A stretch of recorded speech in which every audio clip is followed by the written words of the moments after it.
Bearcat Bounce podcast, back at it again. Happy Monday, everyone. It is a Monday that is a slight feeling of the case of the Mondays, which means that you get to end with the beautiful BBP, which brings you up and cheers you up and brings you into a happy segue into a Tuesday. But it's a Monday following a massive commitment in both women's and men's basketball over the past week. It's a Monday following, yet again, more additions to the football program, including one that has a very special brother that is currently on the team. We'll dive into that as well. It's also a Monday. I get to bring in my guys, my pals. We only got two today. We got two. So we had to call in a very special guest, and an extremely special guest, a guest who has won in many different ways at many different levels, and a guest that is going to be bringing winning to the University of Cincinnati for many years to come. That is right. Without further ado, on this Monday, I'm going to welcome in the crew, the squad for tonight. That's right. Aaron Smith, Chad Brendel, and your women's basketball coach for the University of Cincinnati, Coach Merriweather. Oh, how are we? Hey, everybody. How's it going? Doing good. I didn't know what to do with myself this weekend, Brent. Oh, okay. Kelsey just decided, apparently she decided a while ago that she was spending the weekend at a friend's house. She just didn't tell me until last minute so that I couldn't make any plans to go have any fun.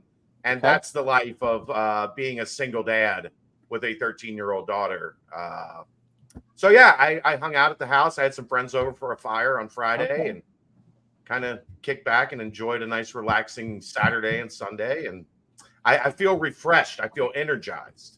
I was going to say, you didn't catch a red eye to Vegas for the fish in the sphere. I mean, I thought about it. Epic. I thought about it. My cousin and her husband were there, and then another friend that plays on Kelsey's volleyball team. Her parents went, but no, I didn't get to see fish in the spear. Did you see some of the footage? The one with the big dog licking the screen. I mean, come on. No, that's something you can't make up right there. It looked like a lot of fun.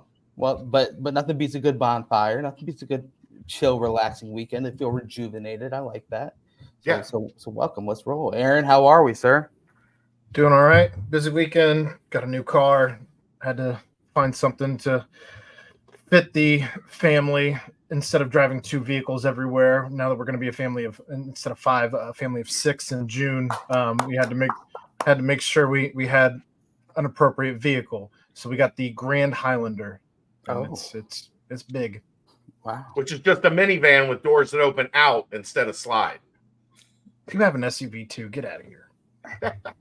A Grand Highlander. Okay, right on. Yeah, it's new this year. So, we'll be using that for future BCJ road trips. I like it. Does it have TVs in the headrest, Aaron? No, because everybody has a phone. You don't need TVs in a car anymore. I disagree. But you don't know what these 13-year-olds are out here watching. I'm just telling you. I understand that, but myself, 30-plus-year-old, I'm not going to say exactly what it is, but I need a TV and then a phone as well. So I needed some mix of both. So that's why we will be renting the van that we had last time, Chad, if we do. Unreal. Yeah, so that you get to watch TV the entire time while I drive across the country to Lawrence, Kansas. Yeah, or nap. Either one of the two. Or nap, yeah. It works. But without further ado, very special guest, Chad. Thanks for getting Coach on. But Coach, first things first, former Cathedral Irish. That's right, the Pinnacle. They're on 56th Street in Indianapolis. Oh, Coach, how are you? Irish. Go Irish. Go Irish. Well, go Irish. Go Bearcats. We'll have to ease right into that. But Coach, how are we? Momentum leading into the first offseason. Let's just dive right in. How have things been going now that year one wrapped up and you are able to get that full offseason underway and try and build the team and build the program? I think that if you asked any coach, we would say hectic, right? Because you're going to have people get in the portal. You're going to have to jump in the portal. You also have the option to sign some freshmen out of high school if you so choose. And I think that just putting together the team is probably the biggest challenge. And there's so many different strategies you can have for that. You can just get in there and try to get the best players you can and then figure it out. Or you can try to look at your roster and get the positions right. It's just a lot of different ways to go about it. But I think that we are all on the same page that, we got a couple pieces to fill and we're looking for those. When you get into the Cincinnati market, I don't think people realize how much talent in women's basketball is cultivated in this market.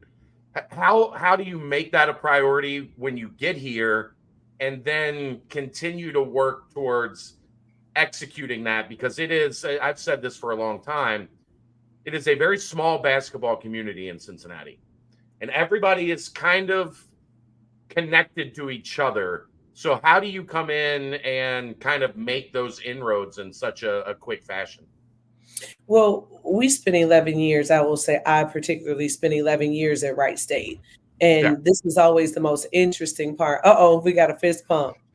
Yeah. So you went to the high school of this guy and the college of this guy. Oh, there you go. Okay. Well, I tell you, Wright State was such an incredible opportunity for me to be an assistant coach for 6 years there and then be the head coach for 5.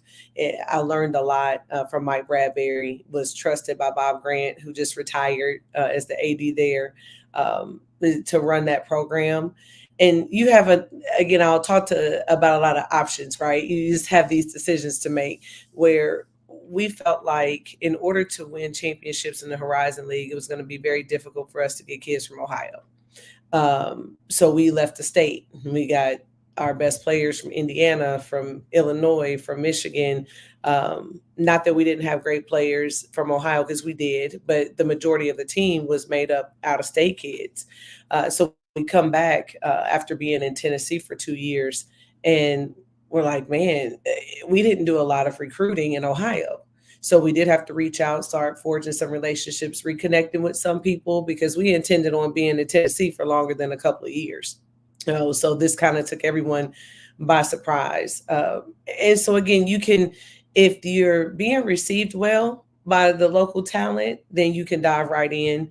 If it's been one of those scenarios where they haven't traditionally stayed at home, then you're going to have to go out of state again, and sometimes in order for people to stay home, they have to see some promise, they have to see some movement in the right direction. So we'll get the ones that we're meant to get. Of course, it's real easy to say you want the ones from home, but it just has to be the right fit. And sometimes it needs to be more than just location. Returning back to real quick, Aaron, you mentioned Tennessee. I'm just curious, when this job opened, I know you're not looking to go anywhere, but did your eyes maybe perk up a little bit? Did you look at it and go, is now the time? Like, is this the right time and place? When this job came open, I just bought a house in Memphis. And so what we're really good at is we make wherever we are home. We plan roots. We plan on being there.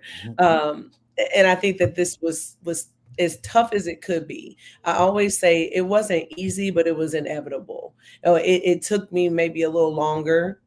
If I had been down the street at Wright State, I think it would have been a little different, because it's just an hour away, and the adjustment would have been different. But I did think, we recruited kids to Memphis to come play for us. We had people that believed in what we were doing. We were really building, and then boom, here we go. We pick up and move. So I always tell people, what coaches don't get to say a lot is, when you go in that locker room and you tell a team that you're leaving, that is a horrible day, even if you're excited about what your next opportunity is. So my joke with Cunningham and Maggie is, you're going to have to peel me out of here before I tell another team I'm leaving again. So we are Bearcats, and I'm here to stay for sure. Returning back to a program where you actually played your college career at, I'm sure comes with its own set of pressures. What kind of pressures have you felt externally from the fans, or even internally from yourself, as you return back to your old stomping grounds? My teammates, they're the best and the worst.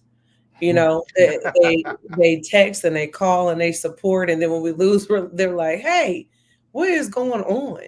Because of course we're supposed to play how we played in the 90s. We're supposed to, go to postseason every year. We're supposed to do all these things that happen during, our time. So, but in seriousness, I love being back here because they pop up at shoot arounds. They come to games. They text and call. It again are extremely supportive, but the expectations are high, and they expect us to be the Cincinnati that they play for. So I would argue that my teammates are the biggest pressure outside of the pressure that I put on myself and my staff works to meet the standard of every day.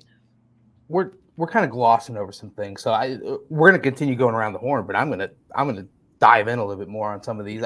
Your time as a Bearcat, it wasn't just the time as a Bearcat. You were the thanks, Chad. You were the program leader in wins as a player during your tenure there as a Bearcat, and then you were grad assistant right afterwards, and that was that the first year that the team, the program went to the NCAA tournament was the year that you were grad assistant as well. So I mean, talk about a little bit more your time as a Bearcat and kind of how, taking your roots from Indianapolis and then coming over to Cincinnati and kind of deciding that this is home, this feels like home. How did all that start, and how did all that kind of feel as you were a player and as a student?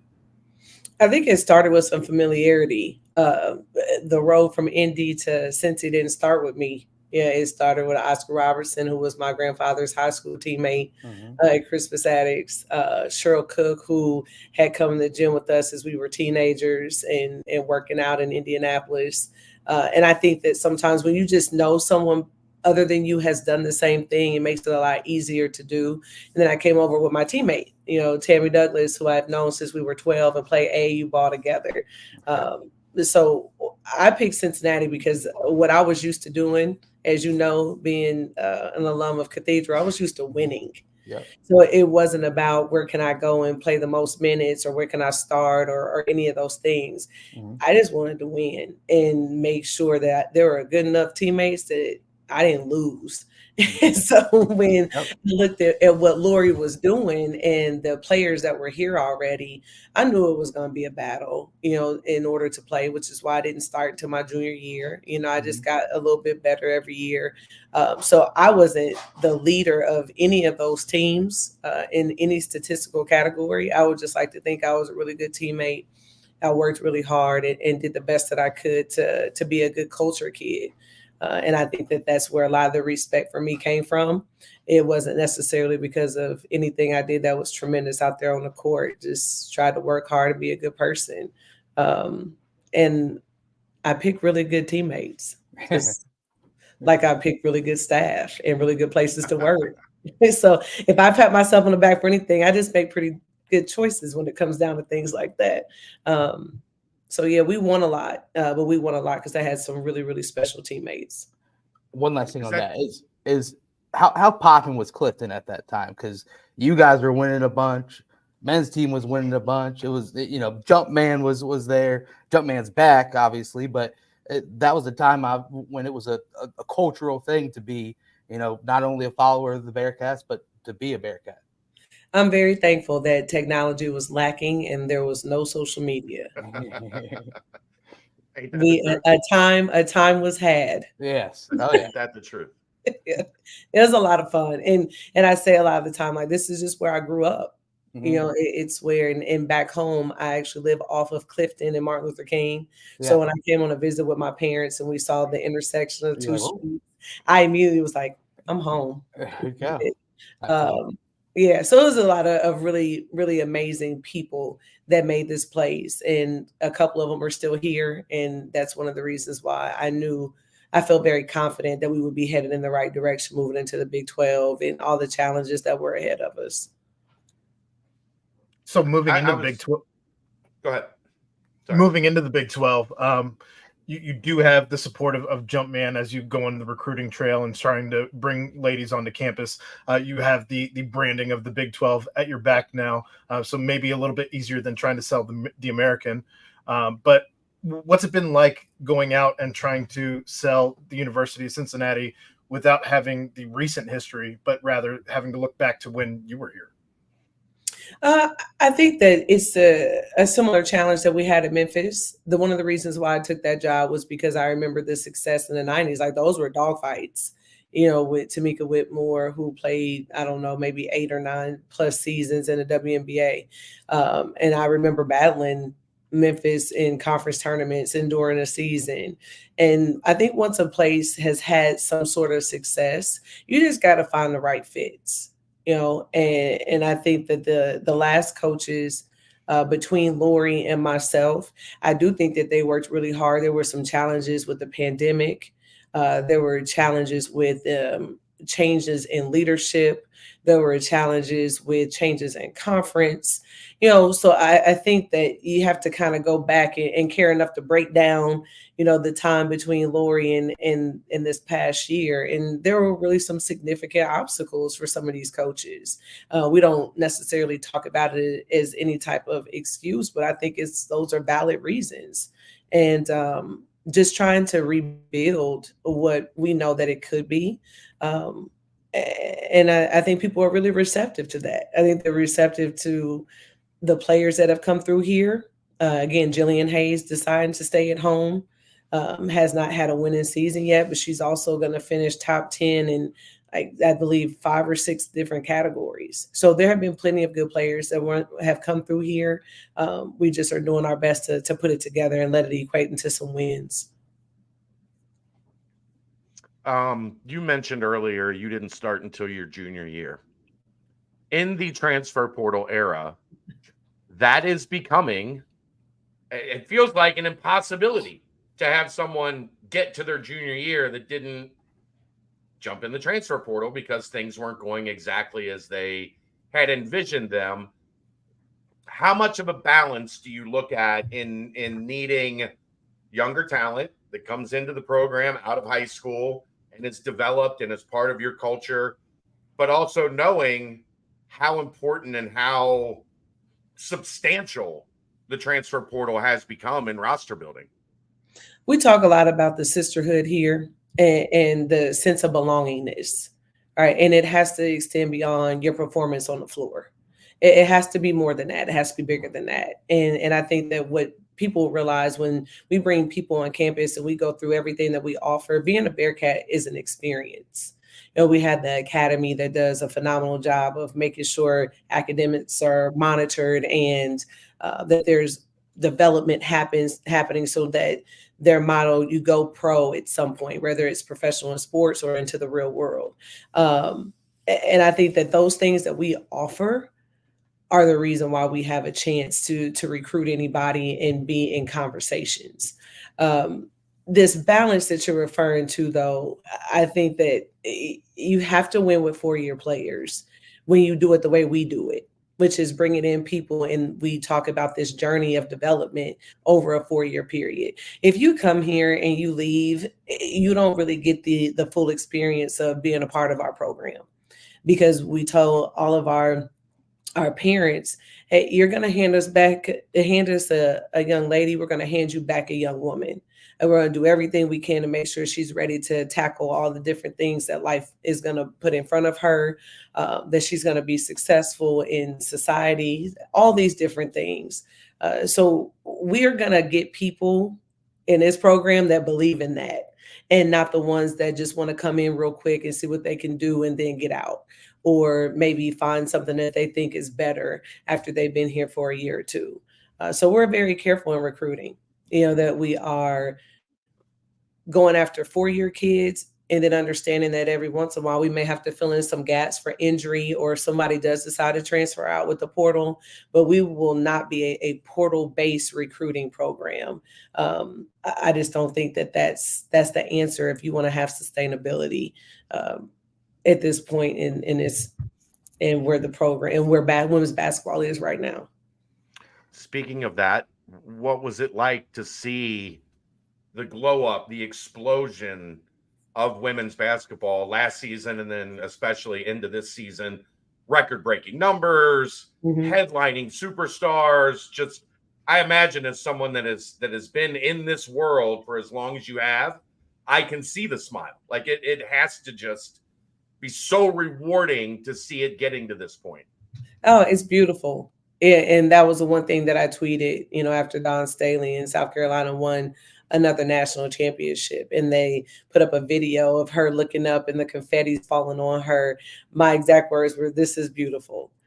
Because it's what everybody wants, what everybody's striving for. And then when you have players like Caitlin Clark, that are so entertaining and fun to watch, someone who is so incredibly skilled, and let's be honest, and she's from the Midwest, and we like shooters, and we like people who get buckets, and I think that she started so many people watching that maybe were just kind of glimpsing before. Now they're actually sitting down and watching full games, because you just never know when she's going to make a three from the logo. And I thought it was just a perfect mix. You got Juju Watkins at USC, who's a freshman, doing what she's doing. Again, Caitlin, South Carolina, UConn has figured out how to fight through all those injuries that they've had just to compete. Notre Dame does a great job. Like, there's all these teams that have different styles that overcame different obstacles. And I thought the storylines were really awesome this year too, and not just to play on the floor. Well, that's the biggest difference, right? Is because for the longest time it was Tennessee dominated, right, and then UConn dominated, mm-hmm. and none of those storylines ever really reached the surface, because they're Pat Summitt and Gino Auriemma, like, their stars are so bright, nothing really could. And now it feels like a lot more, even with South Carolina being as great as they have been, a lot of other people are getting that spotlight, and that's how the game grows. Well, there's just enough seats at the table. I think that when there's just one team, everybody starts to root against that one team.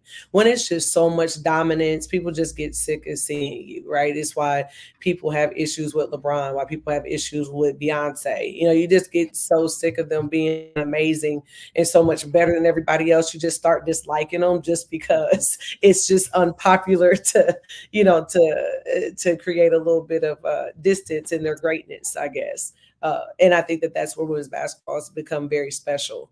When you think about a year ago when Ole Miss upset Stanford, to go to the Sweet 16 for the first time in over a decade, like all these moments when we beat Arkansas, when we were at Wright State, there's just these moments where you say, if we can all just continue to compete at a high level, our tournament could be really fun to watch. And I don't know, you just got these things that are happening, y'all. Like, teams are playing in Paris, for exhibition games, and now there's NIL games happening. It just is. I could have never envisioned that, 25 years ago, and so it's really neat to still be in the business and be a part of it. You're glossing over some big things there again, Coach. Come on now. So first off, you mentioned your big upset win against Arkansas during your time at Wright State. I mean, you got to fill us in a little bit more on that, because you went to 2 NCAA tournaments during your time at Wright State. You were 3-time Horizon Coach of the Year. Obviously, you were able to start to build your name and build your profile while you were there at Wright State. But talk about what goes into an upset win and what goes into trying to be that team where it's kind of, people don't expect you to come up and beat these bigger names, obviously, and you're gonna have to have that same type of push at Cincinnati now with bouncing back after you mentioned the first year, the struggles, the up and downs, and now having to bounce back and start to pull in some bigger wins throughout the season next year. Yeah, staff and players. I think the single most important thing you can do when you get a job is get yourself surrounded by the right people.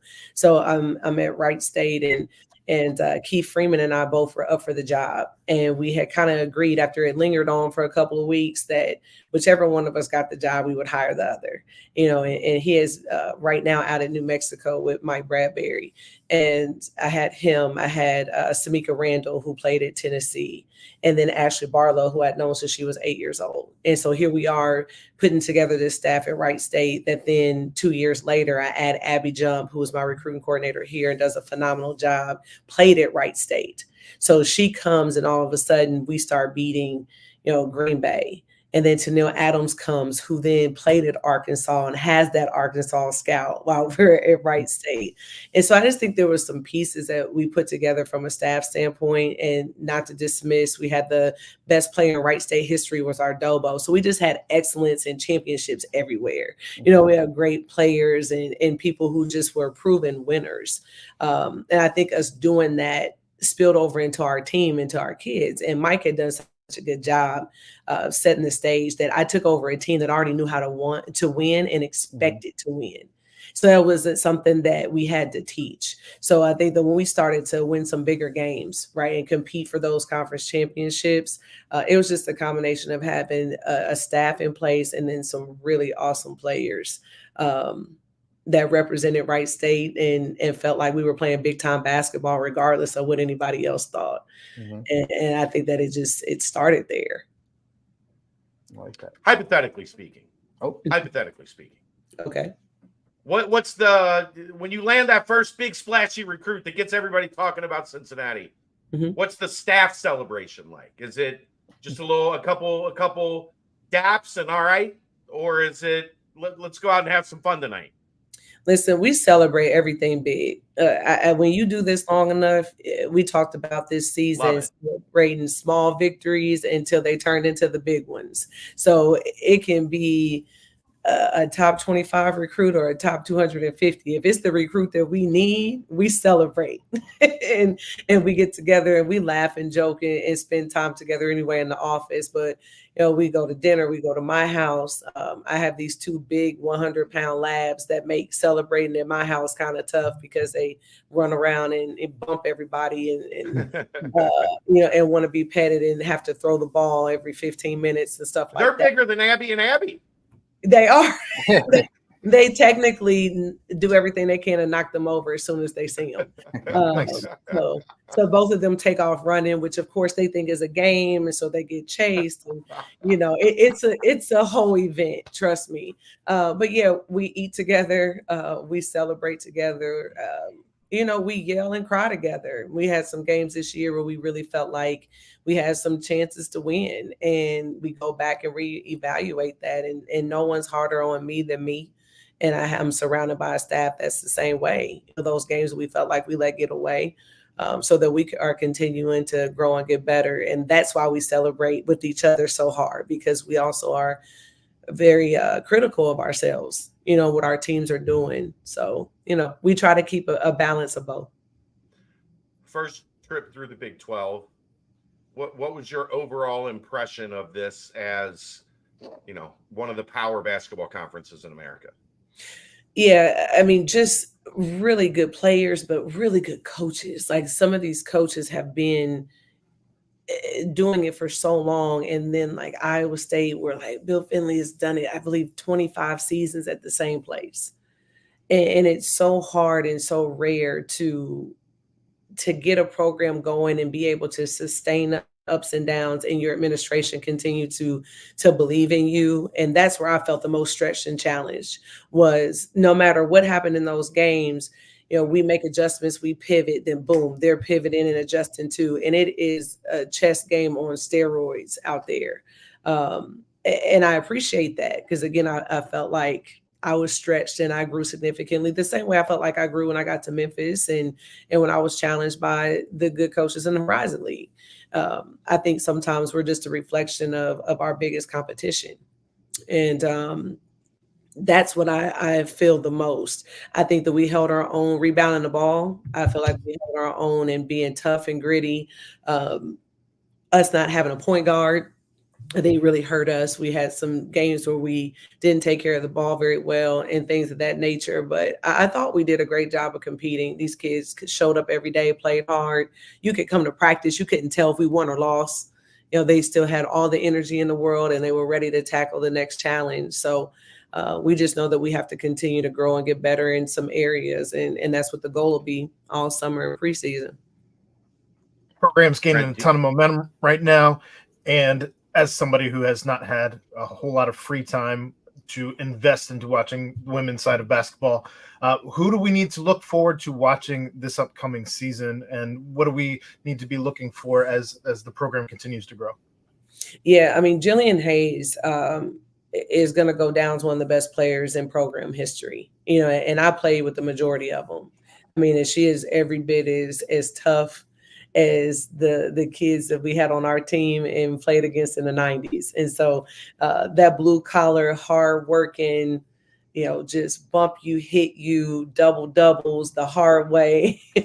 That's Jill. And I think people watch her and they respect the way that she plays because she plays so hard.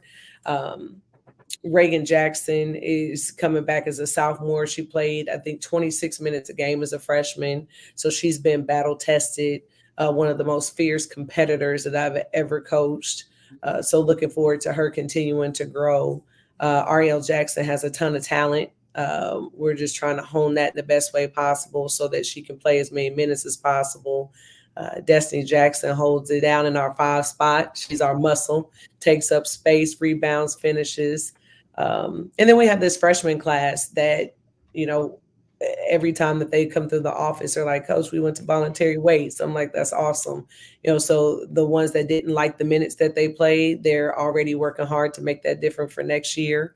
And then Chloe Mann, she's our sole freshman coming in, and she is athletic and has an incredible pace and scores on all 3 levels and loves defense. So you cannot ask for a better freshman to come in and elevate competition in the pace of practice. So, I know that's quite a few people, but that's what we're looking forward to. We're looking forward to everybody coming back just a little bit better than they were last year. And maybe there's more news on the horizon. We always have more news on the horizon. This is always a good sign. I like that. Coach, you get the end, whatever caramel. Well, no, you got. I mean, Coach did it again. She didn't, she was kind of beating around, and I'm ready to dive in. A lot of the players that you mentioned were young, underclassmen. Yes. Kind of just seeing how they are able to kind of grow throughout the year. I was able to jot down a few quick things. I mean, I mentioned Reagan Jackson. Obviously, she started the latter half of the year, started really coming on. Same with Brianna Byers. The last 7 straight games of 13 minutes or more. You mentioned Destiny Thomas, followed you from Memphis. Delaney Snyder, I believe she committed to you at Memphis, and she had 17 games played at the backup center. So what was your goal and intent to kind of have this somewhat younger core, and then obviously have a couple of key veterans and Jillian Hayes and the others that you mentioned, but kind of have this younger core to kind of build the foundation around and try and see if you can build around that foundation now that you have that core together? Yeah, what it was for us, we knew coming into this year, we had these 7 returners that were used to playing minutes, that were the core of scoring and everything. When you take over a program, I think the worst thing that you can do is come in and try and overhaul. Right. That there was a different coach. So there's going to be a different style. And everybody knows that. So you walk in and you say, hey, listen, we signed up to do this thing for a year. We're going to play hard. We're going to do the best we can. And then at the end, we'll evaluate. So for every kid that we have in the portal, conversations were smooth and easy. It's either, we didn't feel like we got the minutes that we wanted or the style doesn't fit. We have conversations and we help them find the best place if they want. We celebrate when they sign other places. Tazaya Jinx just signed to FAU, and that got released a couple hours ago. You'll see our whole staff retweeting that and sharing it. The sisterhood's meant to be that way. You don't just get kicked out because you're no longer on the team. Right. And so now we have, again, Jill comes back, and we know that she's the nucleus, right, for a lot of different reasons. And then we have those players that have a year or 2 of experience, and then we have some hungry freshmen. And that's why the portal was necessary, because we do need to even out the classes a little bit, just so that we can make sure that we don't have 6, 7 people every other year that are going to be graduating. But yeah, you hit the nail on the head. It's going to be with younger kids sometimes. Yeah. And they're going to have to get playing time. You have to live with the growing pains and the mistakes that they're going to make, especially at such a high level, knowing that on the end of that is going to be some tremendous development. It's going to pay dividends, when they're juniors and seniors. You got any high school questions? Go ahead. High We'll let school you have questions. it. Well, I mean, sure, let's mention it. So Cathedral. I mean, during my time at Cathedral, we were notorious, especially on the men's side under Coach Scott Hicks, to win plenty a sectional, and then really, obviously you face those heavy hitters once you hit, get past sectional. But what was your time like at Cathedral? I mean, obviously you guys won a bunch, and I think you probably took home a bunch of city championships and had yourself a bunch of solid, runs in the tournament. I thought you guys were so far out you were in the county championship. Oh, no way. You didn't think that. Come on. Not on 56th Street, Chad. You didn't think that. Come on now. The pinnacle up on the mountain, man. Come on. Come on, baby. So we the coolest part about my high school career is that I didn't play one game in class basketball. Yeah. So we had one single state championship, and in my opinion, had one of the best, if not the best, state tournament formats in the country. And so for 4 years, we did win sectionals, and it was tough because we had to get past Lawrence North, Lawrence Central, Arlington at the time, which my teammate Tammy Douglas was there. My best friend played at Warren. So we were competing with each other just to get out of sectional. So winning that was pride in itself. 1 year we made it out of regionals. Believe it or not, I played in the Final Four in volleyball and not in basketball. So that's just how tough our sectional was too, and also how good our volleyball team was. And again, I was like the 7th best player on that team too. Just picked a sport that had really good players, and I jumped on there so I could get a couple of medals. Coach Bamrick, I learned how to cheer for people at Cathedral. Cathedral had so much excellence already there that my freshman year I played JV and varsity. And when I didn't play a lot of varsity, I just asked to play JV because all I cared about was playing. So you put me on varsity and sit me on the bench or playing me a couple minutes in a quarter, I wasn't interested in that. So I got on varsity in volleyball faster than I did in basketball. But I just had these incredible teammates. Kizzy Dawson, Keisha Brown played at Xavier. Actually, Kizzy Dawson played at Dayton. I know. So like the best players from my era at Cathedral played college ball in Ohio. So that probably made it a little easier for me to pop up here too. It was a lot of championships, but it was a lot of competition and learning that it's not about you and you're not always going to be the star, and the importance of roles. And I think that was probably the most beneficial thing for me to become a halfway decent coach was I had so many different roles that I know that all of my players are important, whether they play 40 minutes or they don't touch the floor at all during games. Right. I did have a question about the staff and Chad. I obviously you guys had jump on the BCJ pod, so you can do a follow up to this. But there's a pretty cool connection that you have on your staff right now. Someone that was mentioned as a top 30 under 30 candidate in women's basketball coaching, and that's your sister Cabrina. And also you have another sister. Someone through the grapevine told me about this. Her name is Christina.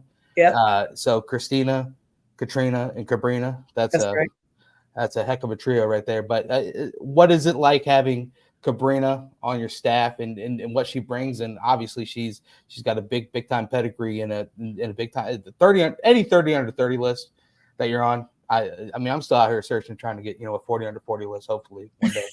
But what's it like having Cabrina on the staff, and what does she bring in game prep and everything of that sort? Yeah, I love it. And I think everyone would argue that her best attribute is just her presence. Brina is one of the sweetest and most kindest souls that most people have ever encountered. She's just a really good person and a good role model for our kids. That's why she's the director of our cultural development, because I think that person has to be that every day, even when they're having a bad day.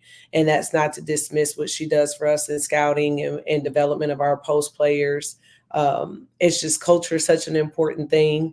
That she does a tremendous job with that. She's extremely funny. She got all the personality. I don't have much of that. So she got all the good stuff when it came to the charisma and all that.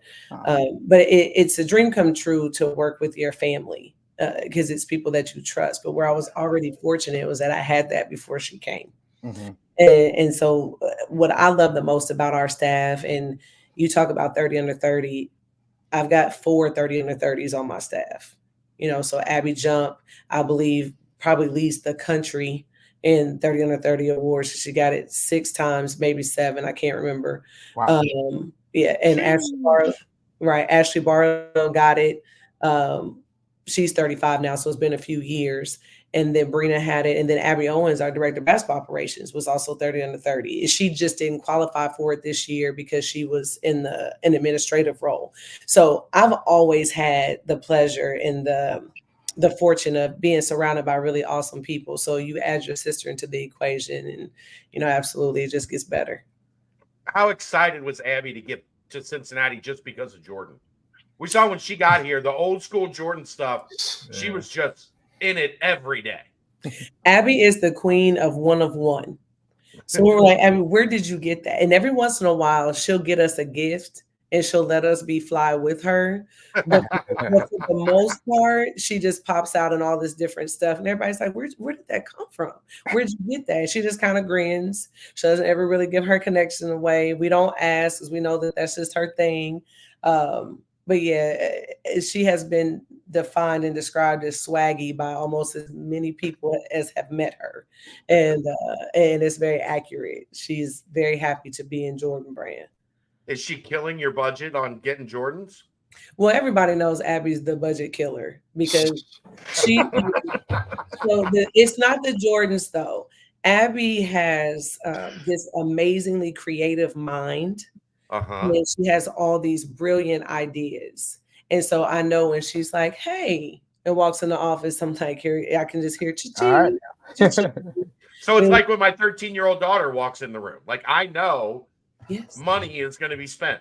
There's no question, but I will say anything she wants to spend money on, the return on the investment has matched and or surpassed that. So there's a reason why you keep giving your daughter that money. There's a reason why I continue to, to support Abby and blowing the budget out the water. So again, shout out to administration for their support.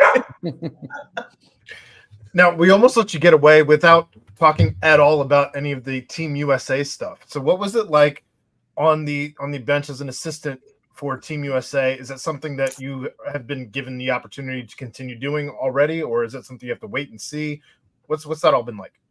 So to me, it's always a mystery how you get involved in USA basketball. You never really know who, recommends you or nominates you. Society. You got no idea. You just get a call. And of course, I was beyond excited at the opportunity to be a court coach the first time, just to see how USA basketball works. It is such a well-oiled machine, and the people who are in charge take such tremendous pride in not just the product on the floor during the competition and the games, but everything that leads up into it. Everything that they do, they refer to it as a gold medal standard, and it teaches you so much. You're in that environment as you just watch everyone do their part, and it works flawlessly and seamlessly. So you want your own program to look like that, when you are doing your day-to-day operations. The opportunity to coach was really special because I got to work with some amazing coaches in Cammie and Aaron. And then there was a video coordinator that was amazing. And then the players that were on the team that everybody's like, how is it to be around such and such and such and such? And like, they're basketball players. Sometimes these young people get such a bad rap because social media shows this side of them, or they're kind of provoked to answer things in a certain way, or, nobody shows you the entire thing. You just get this little snippet of something, and then you get around them and they're just teenagers. They laugh, they dance, they joke, and they compete and play really hard. Mm-hmm. And so some of those experiences to me were unique in that way. And then I got to be an assistant coach again. So I was doing scout reports. I hadn't done a scout report in almost 10 years. So it also gives you a reminder of what your staff is doing, just in case you forgot. It helps you remember how hard it is to manage all those different things. So it was beneficial in so many different ways. And of course, any opportunity to participate, represent our country and compete for a gold medal is an honor. And I would gladly do it whenever they call and ask. You remember real quick what it's like to have a laptop in your hand at all time with the scouting report, right?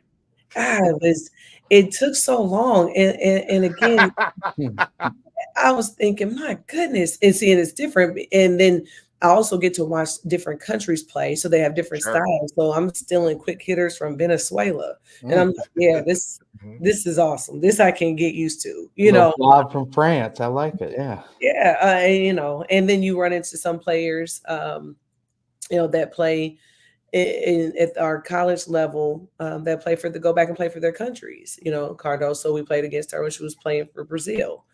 You know, Aaliyah Edwards playing for Canada. You know, so there's just, you realize how big of a family it is and how connected everyone is, even when everyone goes back and plays for their respective countries, and then they are either teammates and or compete over here in the States. So there's a lot of layers to it, and it is a very unique experience. One kind of fun question real quick. What was the one food, place, restaurant, maybe even a random, fun place to go when you were like, okay, I'm getting the Cincinnati job, I'm most excited to go back here because of this as well, on top of all the other things that you have going on? What was I most excited about?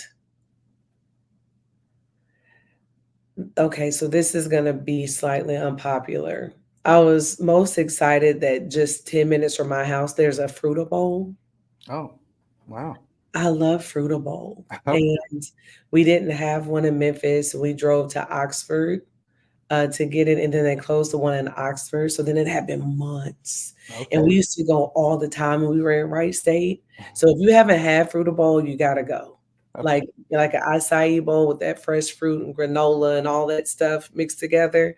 So I was excited about that. And then I got excited about Skyline. There we go. That was I have to admit that I didn't eat Skyline much when I was here because we barely left campus, to be honest. I mean, in the 90s, you just eat at the cafeteria and go back to your room and try to sleep as much as possible for the next day. Right.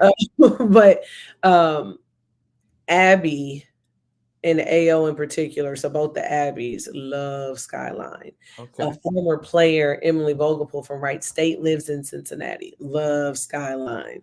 So I started to eat Cholitos. Oh, yeah. We're in there.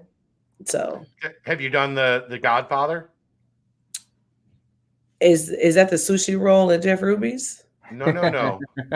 Because we had Dante Corleone, right? We had that the other day, and that was delicious too. But no, I have not. Skyline, I'm telling you, I'm not a huge cheese fan.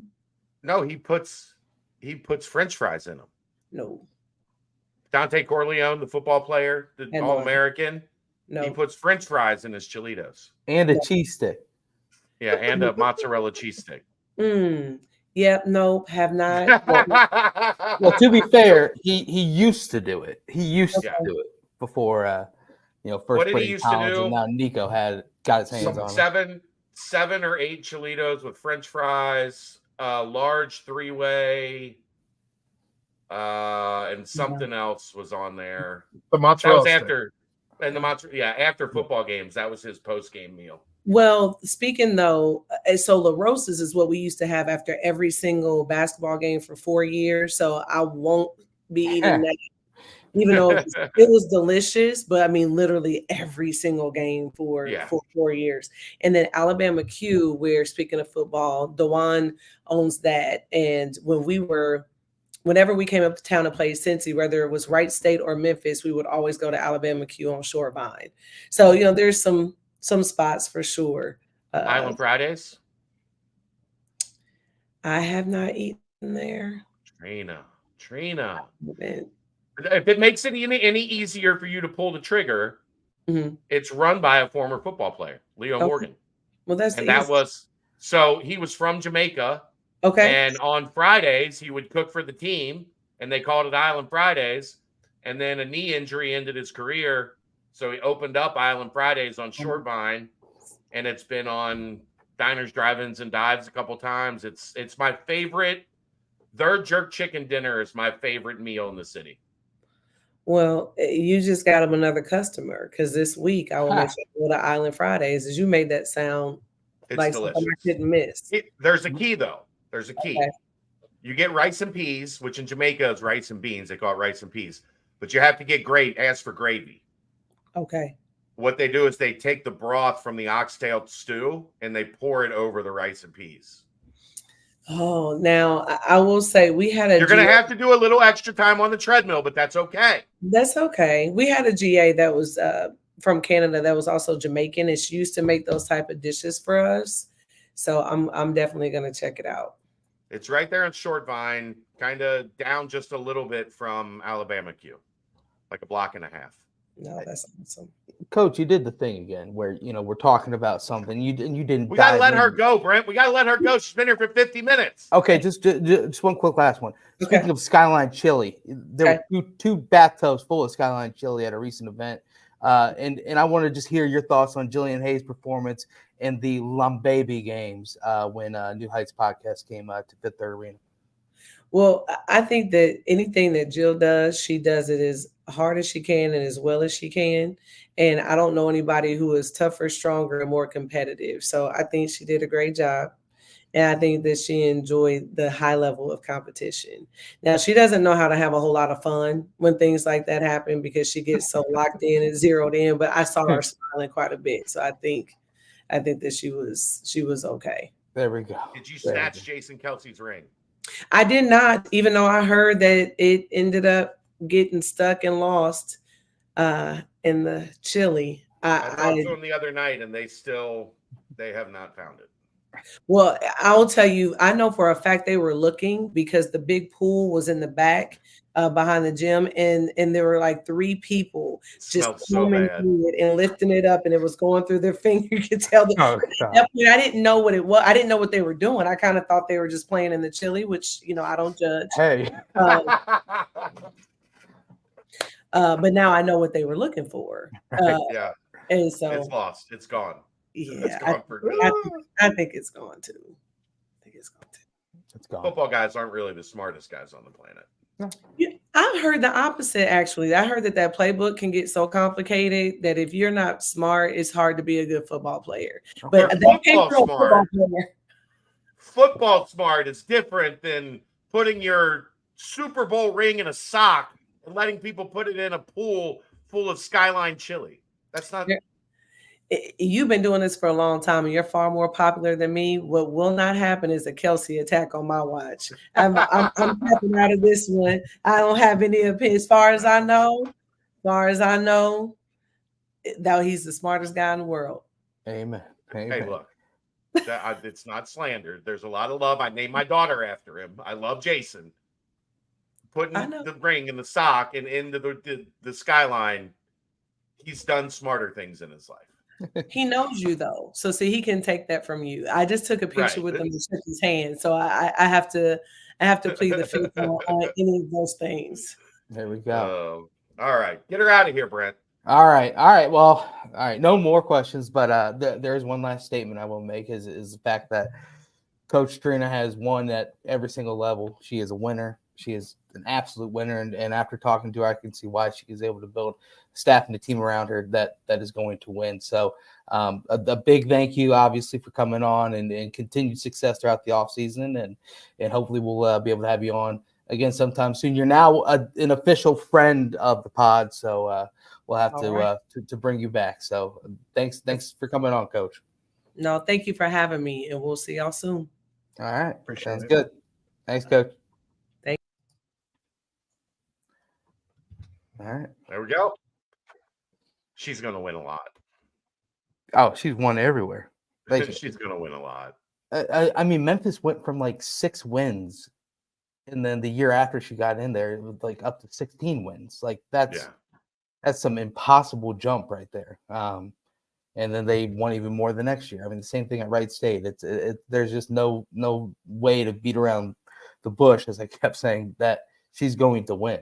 And she mentioned staff. I mentioned the Cabrina as a 30 under 30 because I saw that, and she just fires out every single coach has been on the 30 under 30 list. It's just you'd be hard pressed to find another staff out there like that.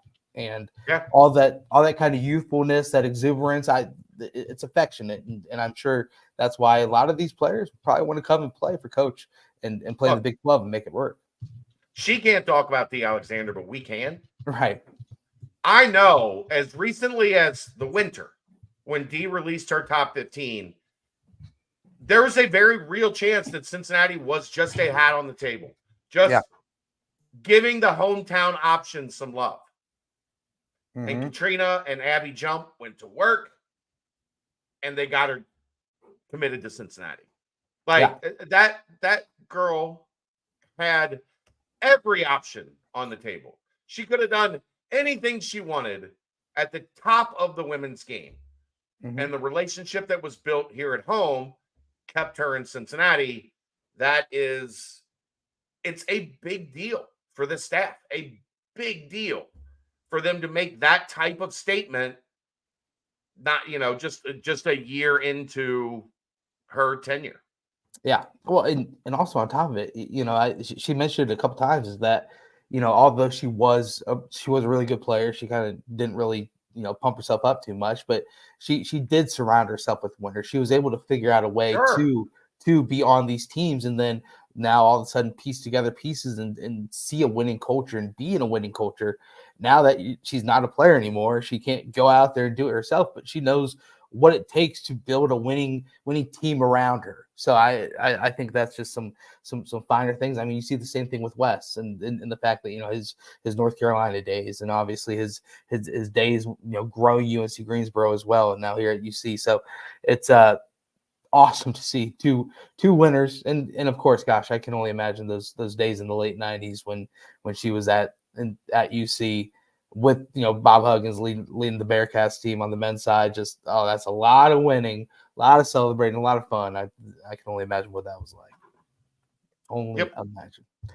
But yeah, and as you mentioned, Chad, they put out some tweets today about adding another addition to the team for next year. So keep your eyes peeled for that one as well, as they continue to boost that program for year 2 in the Big 12 and year 2 under Coach Merriweather. So it's going to be a lot of excitement there. But should we go ahead and timestamp this one and head on into head on to New Riff? Probably, I would say would be next.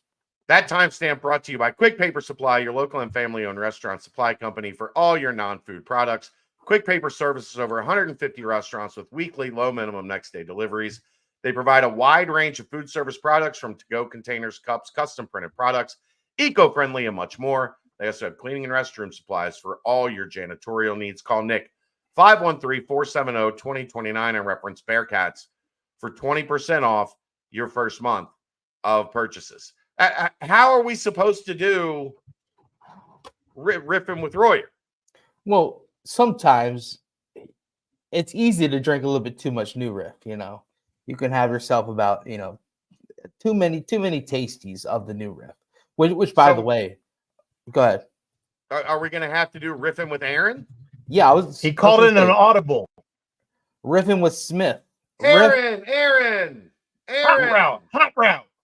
Riffing with Smithin, something along those lines. But no, my brother. Just take the easy way. My brother collects bourbon. He's one of those guys, goes to those auctions and goes to these, releases and whatnot. He's got a pretty massive collection, and something he has that I saw because I was at his house last night. This morning was he had some New Riff, but it is so good. He has some old school ones, some like OKI ones that he said they no longer make. It's like a very special edition. So I saw that, and I mentioned New Riff and our connection with them. So all around, we are getting the tasty New Riff love. But yes, we're doing it with Aaron today. But Chad, you got the read.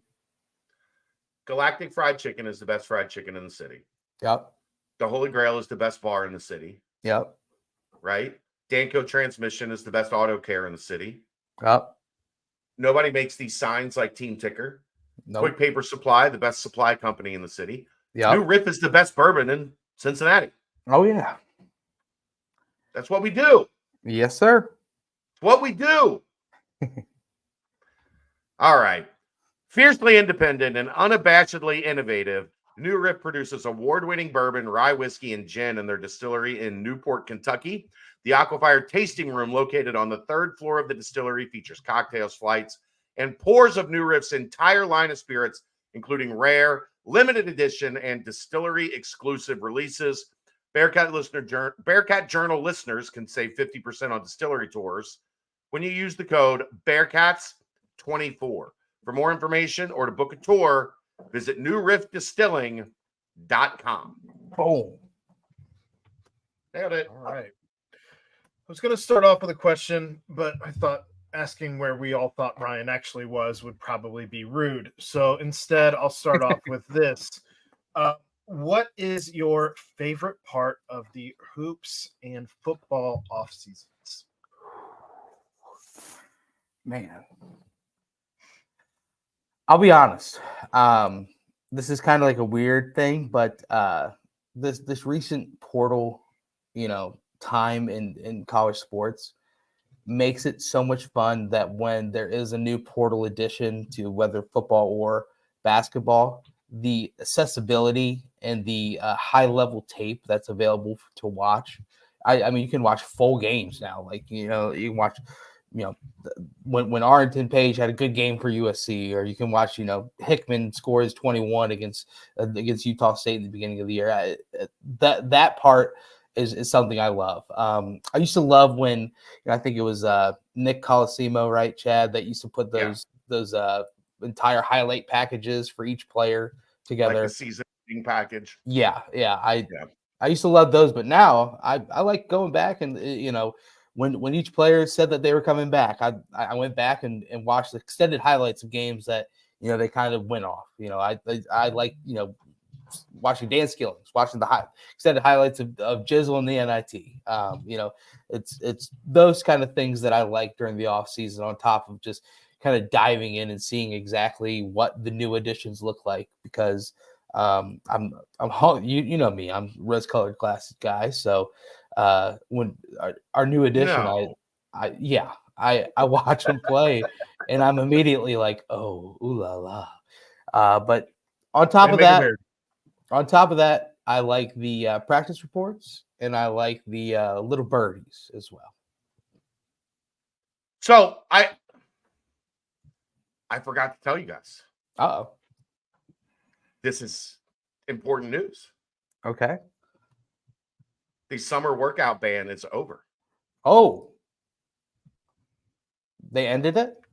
They did. Little birdies are now going south.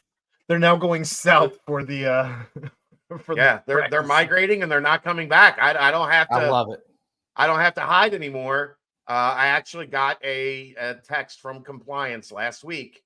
Oh wow! That the NCAA in one of their sessions deemed that you can now go to not only go to summer workouts as a member of the media, but talk about them freely without having to say things like "a little birdie told me." So June and July, when the team is going through summer workouts, as long as I am in town and not in Florida for volleyball nationals, I will be doing my best to make it to as many summer workouts as possible, as well as open gyms. And on top of it, be able to discuss it with everyone. So if that's not news, I don't know what is. I agree. Because that was my favorite. That was always my favorite part of the offseason, Aaron. When Mick was here, I think it was still a rule then. They just didn't ask who was at practice really every day. That's fine. But you were guest of HEP. Right. I was there with HEP.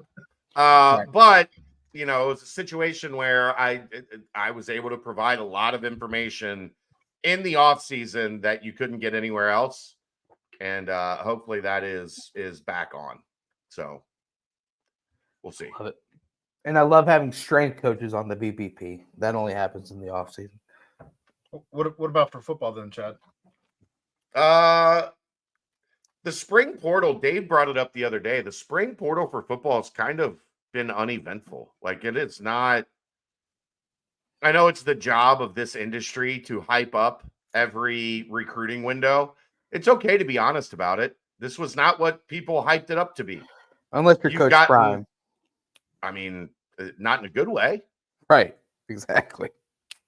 I mean, like, for the most part, you are not seeing a lot of high quality guys go in.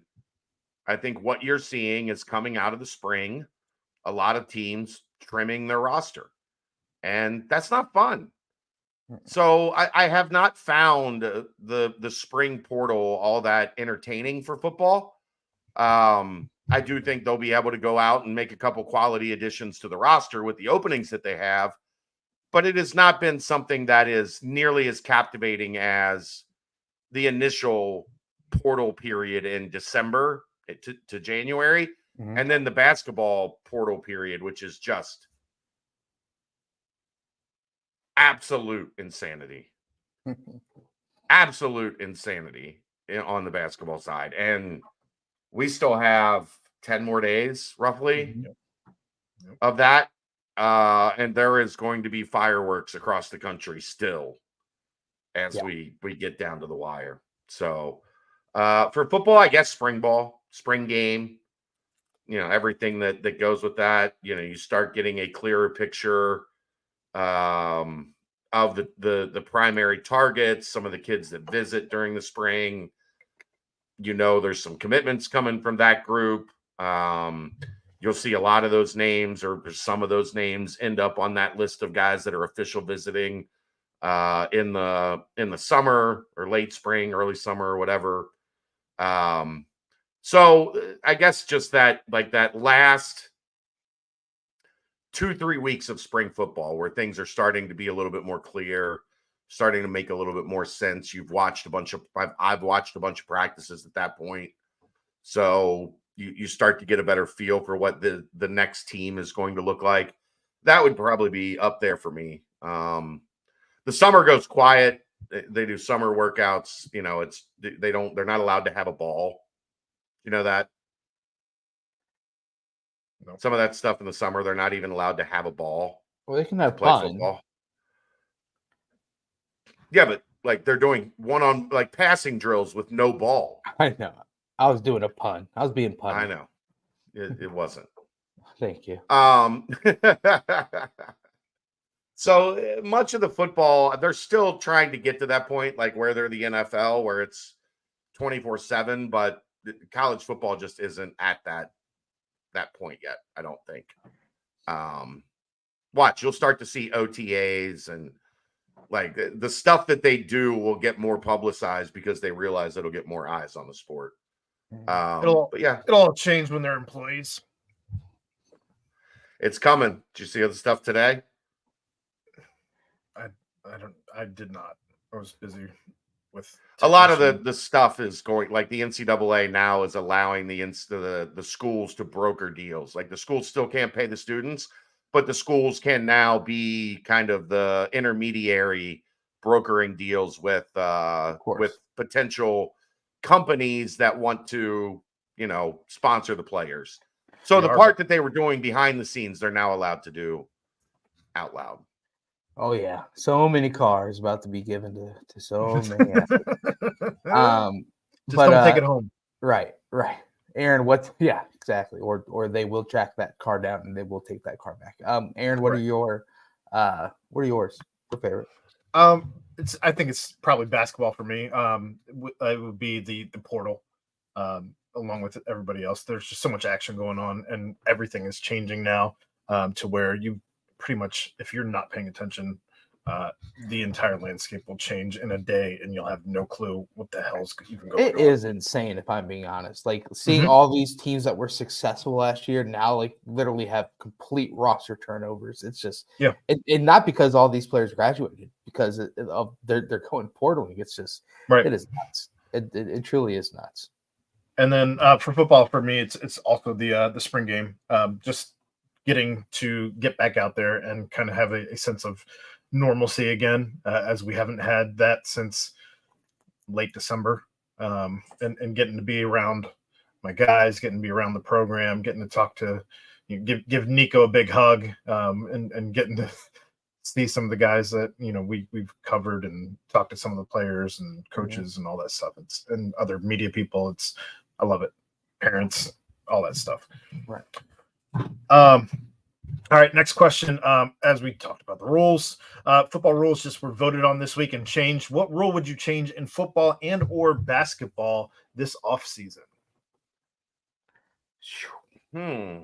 Well, I mean, in basketball, the charge rule was changed, and didn't you feel like in the postseason it kind of flipped back a little bit? I feel like there was a lot more charge calls in the postseason. I didn't pay attention enough, I guess, to really sway me one way or the other. I think that might also just be a product of you're watching a bunch of different games that you weren't really watching before. Watching basketball from noon to midnight for like 2 weeks gives you a little different perspective than not watching it as much all day every day. That's a good one, Aaron. Do you like the shot clock at 30? Yeah, I like the shot clock where it's 20? at. Yeah. No, I think in college you need more time. Yeah. So I don't think 24 seconds is good for college. Trim it, right. No, I agree. I was just wild looking back at old highlights and seeing the shot clock at 35, and then you get an offensive rebound and it is reset to 35. It's literally insane. I've had a little bit more time to think about these things, so I'll give mine while you guys are still thinking here.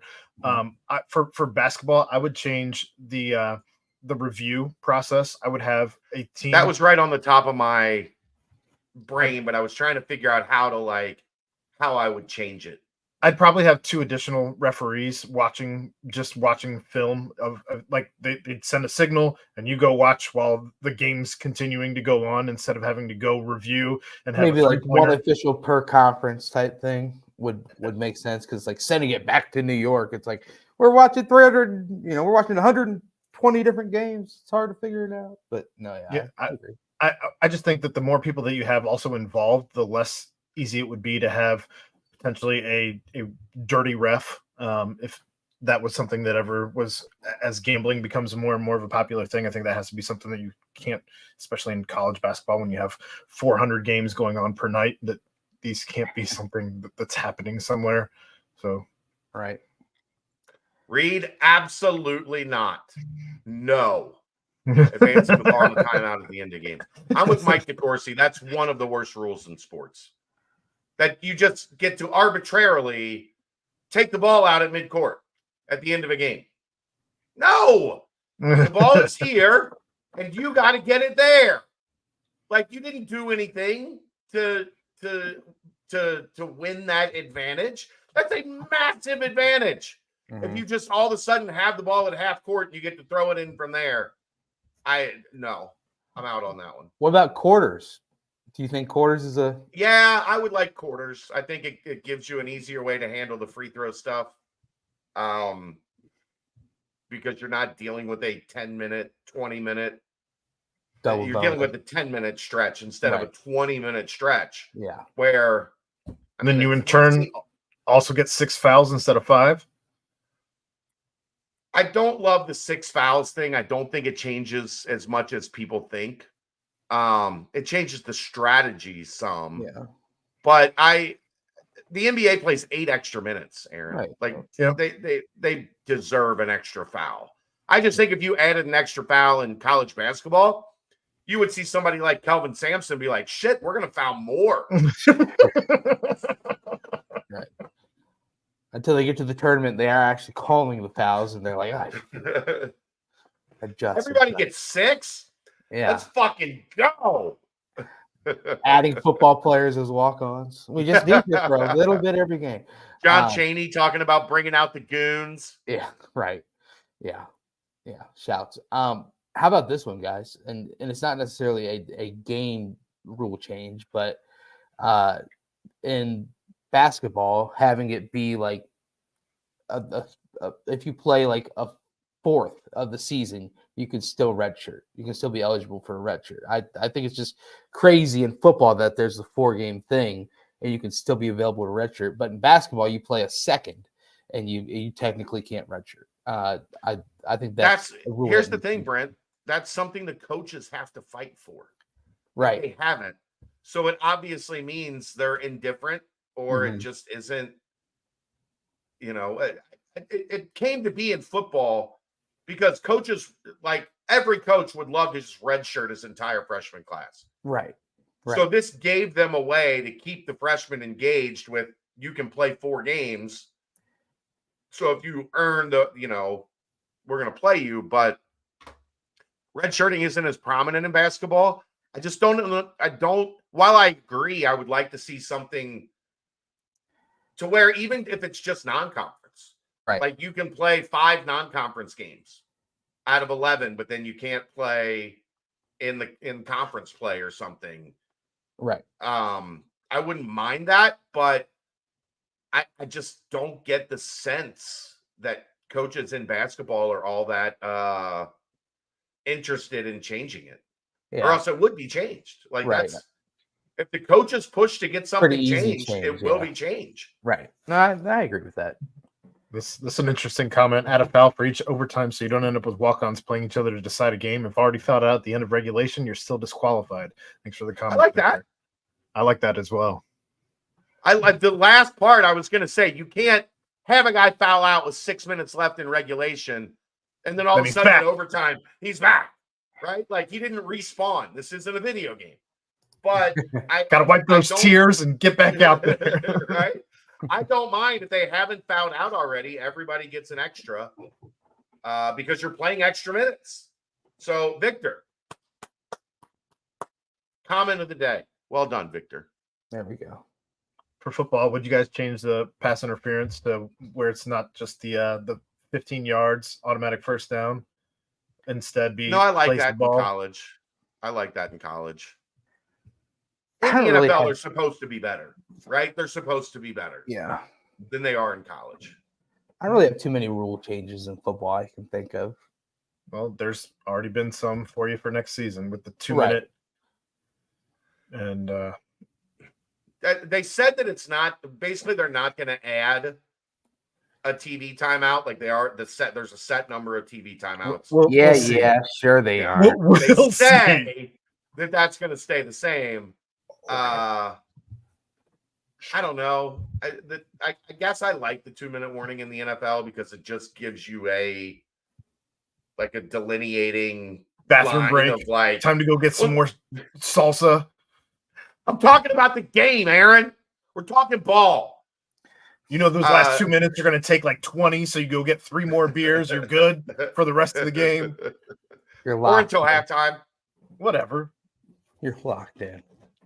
Oh boy. Anyway, last question. Which program wins a conference championship first, and which one currently has the most momentum? Ooh. Wow. Basketball momentum. Winning a conference championship first. It might be football because there's no top dog in Big 12 football anymore. In basketball, you are talking about some heavy damn hitters. Are you talking about winning like a regular season or winning the championship? I didn't want to make too many offshoot questions of this one, and I thought about that after I had written the question down. But because I think basketball could go on a run in the Big 12 tournament and win that. You got to be specific. Are you talking men's or women's? Oh wow, dropping that even further. Men's. I think men's just has unbelievable momentum, and I think women's has momentum too, but. Just no top dog in football just has my ears perked for it's just waiting for someone to become, to be in that upper tier of the Big 12 in football. And I think if, a good year or two with the recruiting staff knocking on all cylinders and the coaching staff getting their everything that they want in line, that can really create momentum on that side. And then you're going up against a bunch of teams that really aren't dominant football teams, and you could find yourself winning the Big 12 pretty easily, I think. Chad, looks like you're going a different direction by the look on your face. I think I'm going to go baseball. I was going to go baseball too. I didn't even think baseball was involved, but yeah, sure. Yeah. Why wouldn't it be? It's another program. I agree. I agree. I don't see like a dominant force at the top of Big 12 baseball. There's a lot of really good teams. That's where you struggle in basketball to be the number one team. You got to climb over Kansas and Baylor and Arizona. State's got it rolling right now, and Arizona's coming in next year. Like Houston. Finishing first in Big 12 in basketball is going to be a bloodbath. Like if you finish fifth, you should get to hang a banner in this league. Fifth. 2025, fifth place, Big 12. Yes. Yeah. Protected seed. We're a 4 seed. I think there's something really interesting going on with baseball in that they are doing this and they don't even have like the pitching where it needs to be yet.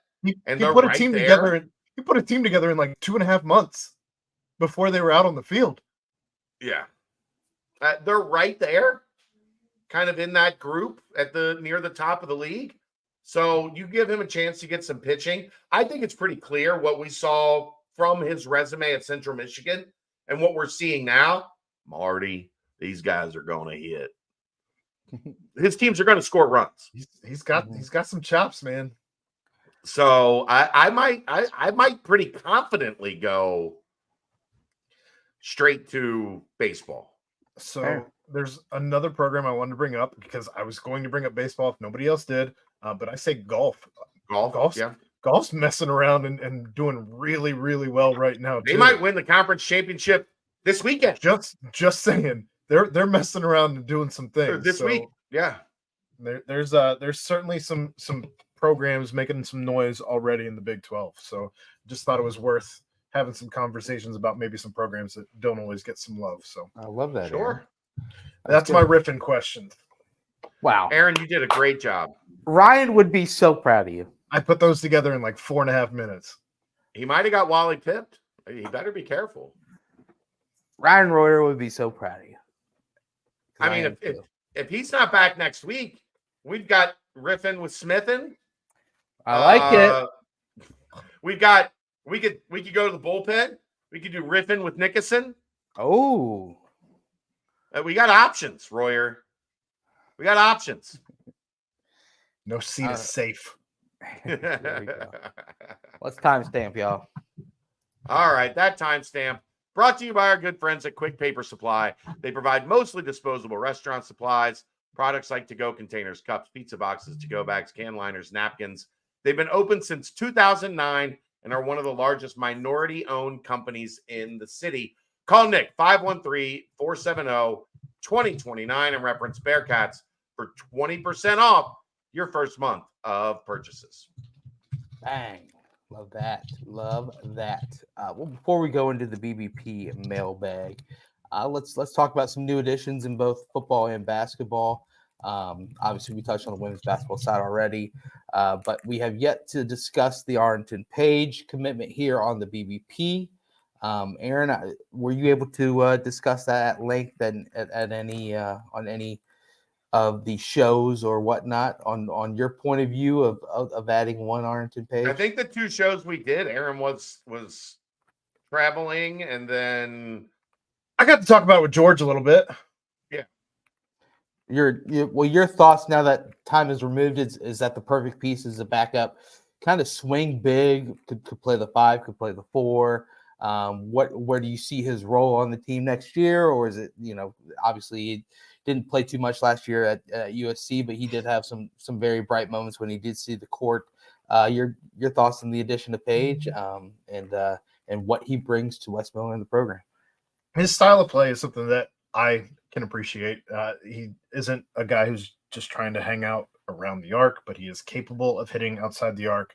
Look, I know that I say all the time how much I hate the 3, but you have to be able to stretch out if you're going to be a 4, especially in the Big 12 currently. That said, he's also able to give you a post game that is going to hopefully be a situation where you aren't getting called traveling anytime you make your move, because that can be a little frustrating. So I don't know. I'm happy to see that the staff made enough of an impression on this guy where it seems like he entered the portal and it almost seemed as if it was a do not contact, even though he never stated do not contact, because it seemed like there wasn't much smoke anywhere else for him. And I think that goes to show just who this staff is and who they've been, and just, I don't know. I know that we cover the Bearcats, but I feel like we're really damn lucky to have this staff in place. Yeah, I completely agree. Chad, do you think, and this is kind of my point of view on it, obviously the staff was all over Page coming out of high school.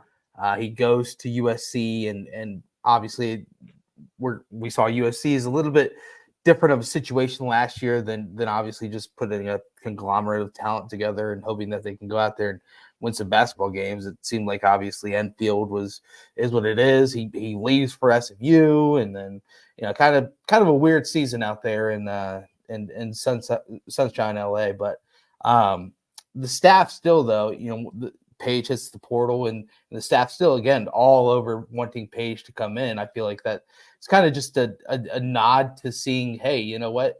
Maybe they see Page fitting in a little bit more with Cincinnati's program and with everything that they run and what they're trying to do here.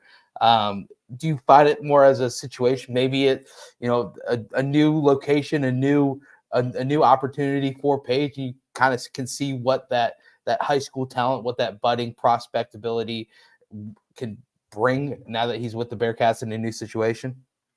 Did you just say budding prospectability? Yeah, Did I you did. make that up?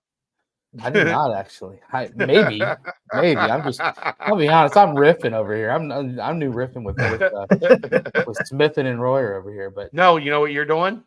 You're What? young riffing. You're young riffing. I'm young riffing. But you catch my point. But not under 21, over 21. Yes. Young riffing isn't going to work. That one, we just workshopped that one, and it's not going to work. Yeah, we're going to have to throw that one away. I thought it was great initially. But then when I said it, my brain was like, no, we're probably not going to be able. Briffin? No. Look, it's obvious that this staff has valued Arrington Page for a long time. Like, they went after him hard. He was here for multiple visits. He took an official. They had his high school team come up and play, and that wasn't just for Isaiah Collier, even though Page was committed at the time. So I think they've had a vision for him that they have expressed to him, very clearly over time. And that didn't really change in his 1 year at USC. Guess what, guys? What have we been talking about for a long time as we go into this conference? You're not going to see freshmen do much very often. There's going to be, we're going to go into 24, 25, and there's going to be maybe 10 freshmen that make an impact in this league. And I think it's going to be similar to what we saw this year. You'll see a couple places that just had an open spot and a guy that they felt comfortable with plugging into that spot, like UC did with Jizzle James. I think you'll see probably a team try to go. I mean, I'm torn on this one. Will somebody try to go the Oklahoma State route where they go young? Because they got their coach fired. And you know what he doesn't get to do? Now he doesn't get to see the fruits of his labor in going young, which I thought if they kept that team together and kept Mike Boynton as the coach, right, they were going to be pretty good in 2024-25. But now they're hitting the reset button because the results weren't there. And he took a risk that didn't pay off. So they're just, and that happens in every major league. You're just not going to see freshmen unless there is a clear, open roster spot. Right. You're just not going to see a lot of kids, especially 6'10", 6'11 kids, and 6'11 kids, 6'10", 6'11 kids that just turned 19 a month ago. Let's keep that in mind. This is not a kid that is older and is more physically mature. He's still very young. Class, yeah. So look, I mean, I've been clear. I have my concerns about Arrington Page and his fit here and how exactly it works out in this first year. Right. But this staff has seen something in this kid for a long time. Yep. A long time. So let's see, let's see if they're right. I think we owe them that at least. Mm-hmm. For me, it's more so just I fell into the same damn hole last year. But you look at and obviously stars are what they are, but and highlights are what they are. But like Paige was a guy that was like jumping off the page, for lack of a better term, of a guy that was just like scratching the surface. Wes loves to say scratching the surface of the talent that he can really have.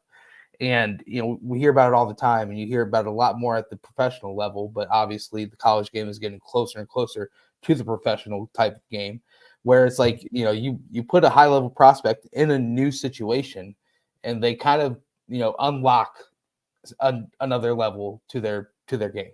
And I think maybe it's confidence, maybe it's having a team around them that has that same identity and want to just succeed. And I just think Paige has those raw tools that you can just kind of push into that scenario and see if he can't grow underneath the staff. So I was very excited to see his addition, just because of if you hit big time, and obviously the staff really likes what they see in him.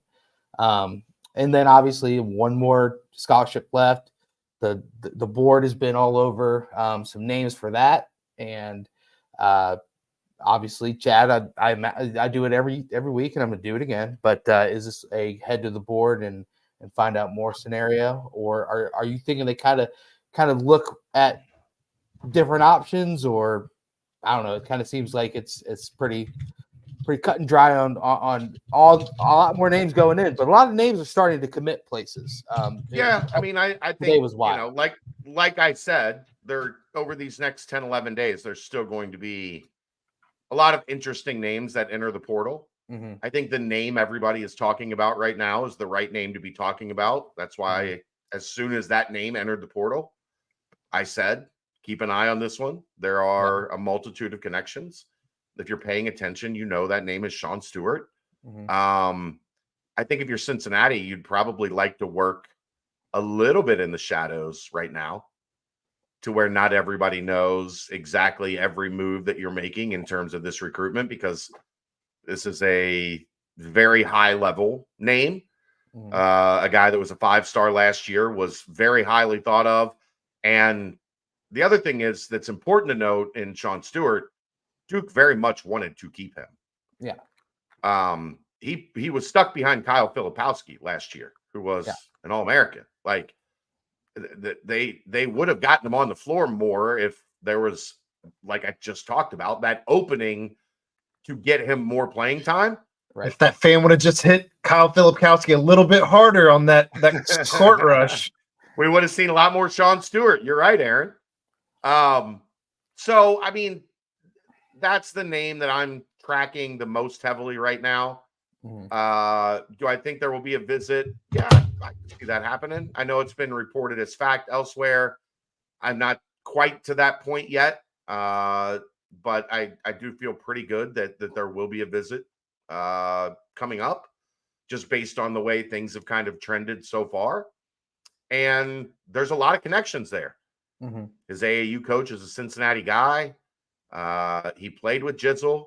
As you mentioned to me, I'll give you the credit on this one before the show. I did not realize it. His younger brother plays at Howard. Older brother Plays at Howard with Jizzle's older brother. Mm-hmm. So, they're both student athletes there. Maybe they know each other a little bit. What I do know, and one of the reasons I've kind of been low key on this, my understanding is Stewart's family is very sharp. They are not,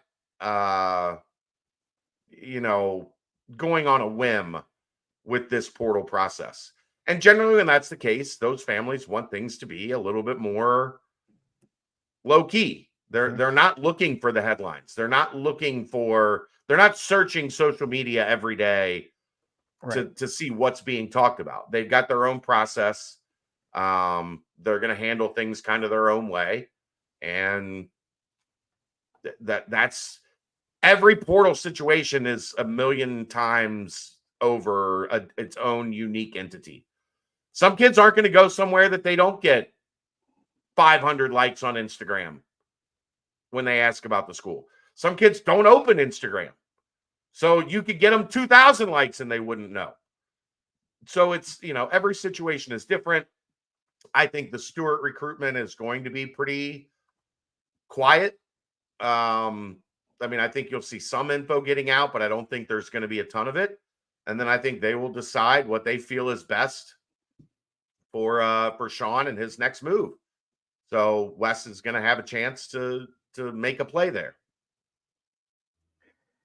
Golly, and it would be one heck of a play. But as you mentioned, obviously, I mean, this has been a wild day as far as commitments and players making their moves and whatnot. So obviously, I imagine this same thing is going to happen throughout the week, each single day. So you probably, Brent, I would say you probably had a bunch of visits over the weekend. Right. So you're seeing the outcome of Aftermath. those visits. Yeah, the aftermath. You're seeing things get announced. Yeah. But I'm sure there'll be a bunch of visits this week. And look, the portal closes, like I said, in the 9-10 days, whatever it is. Mm-hmm. Guys are going to want to figure things out. And then when we get to those final 4 or 5 days, schools will get desperate and they will start throwing as much money around as they can to see who they can get to put their name in, because I am a big believer in paying attention to trends and paying attention to what has happened before is probably the most likely thing to happen again. We saw that at the end of the portal last year, even though it was 15 days longer. So it'll be interesting to see how quick. But guess what? Yeah. We're going to get to the late part of this week, Brent, Aaron, and there's going to be some schools that look at their roster and go, we didn't get it done yet. Yeah. Some big schools, some high-level schools, some schools that people expect to be playing in the second weekend of the NCAA tournament. They're going to look at their roster. With coaches that recently said, when I talked to my team, I don't have a team. So that's my favorite part about the way too early preseason top 25s that have like Duke in there. Like, who's on Duke's team right now? What are you talking about? Duke's in there. Duke's got 10, 11 players. Not when they were writing these articles last week. They didn't have 10 or 11. No. They had 6 or 7 freshmen, like 5-star freshmen coming in. So they did. Okay. But that's also one of the reasons Sean Stewart is going into the portal, I have to believe, is because Cooper Flagg is coming in. Cooper Flagg is a generational talent. He is going to play 30-plus minutes a game. Funny thing, he was Stewart's teammate at Montverde Academy, so it's like Stewart knows. Okay, Flagg's coming in. There's gonna be a lot of balls going to Flagg. So yeah, I agree. We'll see, but it's just the amount of movement's been crazy. Gillis committing to Duke, just nuts, and it's just that's perfect. That was Mike. That's a perfect fit for Mason Gillis. Right. Well, then you saw Roach going to Baylor. It's like all these just ripple effects are just. Baylor's going to be loaded again. Yeah, you saw an Ohio State player go to Michigan in Roddy Gale. It's just like nothing is safe these days. It's just rivalries don't exist anymore. It's just all. How about Michigan or Ohio State has a starting big guy, like an established starting big guy. Yeah.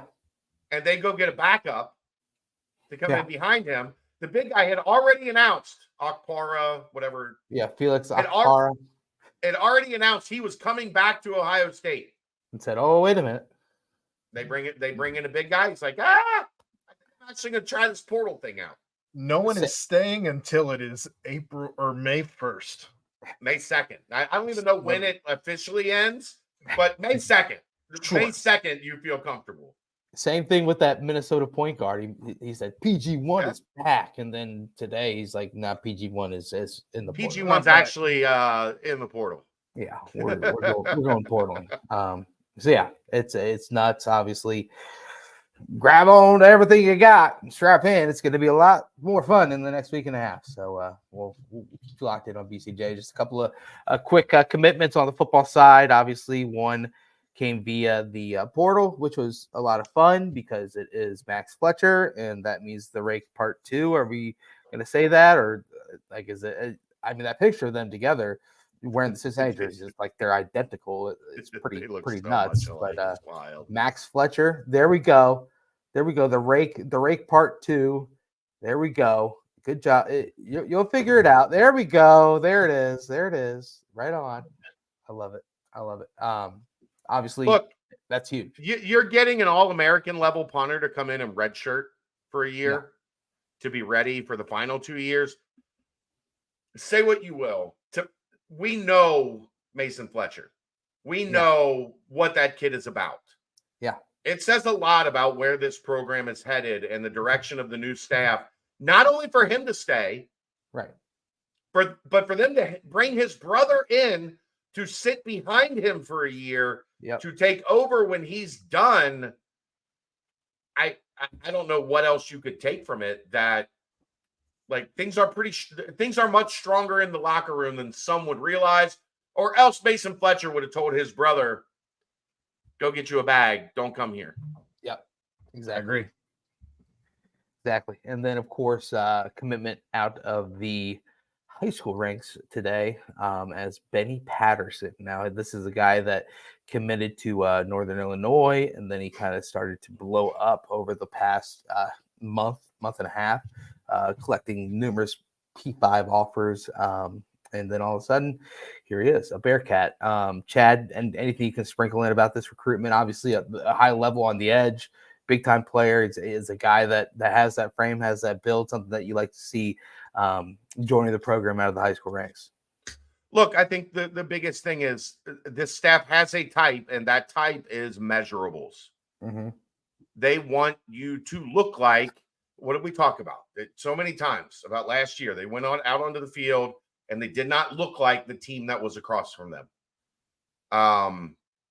You start going and getting defensive ends that are 6'3", 240 with room to grow. Right. Now you're starting to enter more into that range of looking physically like what the other teams that you're competing against look like. Mm-hmm. I know a lot of people get caught up in the rankings. I get it. I understand. I would also say we haven't even gotten to camp season yet. There's going to be a lot of adjustments made to the rankings. But more than anything, they are looking for a type, and they are going out identifying and landing that type. Yep. Zach Grant has already told you guys, doesn't look at the rankings, doesn't care. If he sees what he thinks is necessary on tape, then they are going to be aggressive in trying to get the kid. I know Benny Patterson is a kid that they decided within the last 6, 7, 8 weeks, like priority. Yeah. We need to make sure that we move on this kid because he is what we are looking for: size, length, projectable, that side of it from the scouting side, right, is what's important to them, and he has it. Mm-hmm. So, we'll see. It's high school football recruiting. It is the most imperfect science on the planet. Yeah. Because you have no idea. Like, at least with basketball, like I'm looking for a 6'6" wing. Well, this kid is 6'6". Right. So it's insane. In football, 6'3", 240 could end up 6'3", 225, or it could end up 6'4", 270, 280. Like, you don't know until you get them what that transformation is going to look like. So I think something that I know every time a kid commits, we have to do the rankings thing. And there's one side that you have to get all 4 and 5 stars. And there's the other side of Jason Kelsey and Travis Kelsey and Sauce Gardner and Connor Barwin and up and down the list. I just went straight to the fact that we've been looking for a Maije replacement since Maije left. And right now his body reminds me of Maije. I mean, except Maije was like 195 when he got here. So he's the Power 5 version of Maije. Right. Sure. What I'm saying though is like this kid's built in the likeness of where Maije left. And we've been looking for a Maije replacement. They haven't brought in any of the guys that they've brought in via the portal. They've been shorter and stockier at at that 6'1", rush. 6'2", Right. 270, right. So now you potentially have the guy that is built in the archetype of Maije, and that's where Right. I went, at least when I saw the Yeah. commitment, is let's go. Yeah. Aaron, they actually, that first camp that Maije was at, they barely let him practice. They just chained him to a table in the dining hall. Remember Brady talking about that? He probably dragged the table everywhere because he's nuts. They talked about what they would have him eat like 5 plates of food. Yeah. Every day, every meal. Those shakes, the Brady Collins special. Pound them, drink it. But applesauce and cottage cheese, the Brady Collins special. There we go. Every day he did that, we were all just like, it's pretty good, bro. And I told Brady about applesauce with a little bit of barbecue sauce. No, not applesauce, barbecue sauce. Cottage cheese and barbecue sauce. Elite, especially Montgomery Inn. Elite. It's very tasty. But yeah, obviously we saw some names enter the portal from the football side of things. And Chad, as you mentioned, it's just an unfortunate time for those scenarios. Any names that were somewhat of a surprise caught you off guard? It seemed like obviously there was welcome to college sports in the year 2024. So obviously there will be more additions out of the portal coming up here soon for the football side of things as well. So stay locked in for that. But outside of that, we can timestamp and head on into the mailbag. Quick Paper Supply, your local and family-owned restaurant supply company for all your non-food products. They provide a wide range of food service products from to-go containers, cups, custom printed products, eco-friendly, and much more. They also have cleaning and restroom supplies for all your janitorial needs. Call Nick 513-470-2029 and reference Bearcats for 20% off your first month of purchases. And look, if you're looking to sponsor a segment, the mailbag right now doesn't have a sponsor. So, I mean, hit me up. You can sponsor the mailbag. Very reasonable. Our rates are very reasonable. Yes. Let me know. All right. There you go. All right. Opening up the mailbag. We will start off with the football portion. And the football portion a little light. Understandable because they're going to be out of the office for a little while. They're out recruiting right now, I think. Mm-hmm. With Max Fletcher joining the team and the Kelsey brothers coming back on campus. Sorry. Who are the top 5 brother combos for the Bearcats? Shoot. Top 5? I was trying to rack my brain thinking of 5 total. You got the Dingles. Right. Dingles. You obviously have the Fletchers. You got the Kelseys. And that's where my list ends. Or no, that's father-son, right? It's a legacy. Gadulis. The Gadulis, yeah. Gino and Ben. I did not. The family didn't love Cincinnati enough to send his brother here. Oh, he did. He did play here. For us. No, he started here, I thought. No.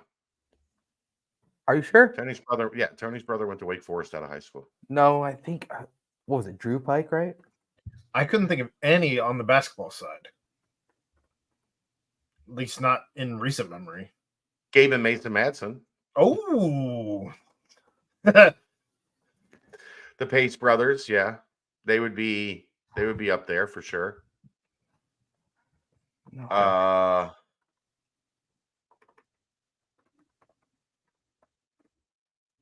I don't know. I'm not.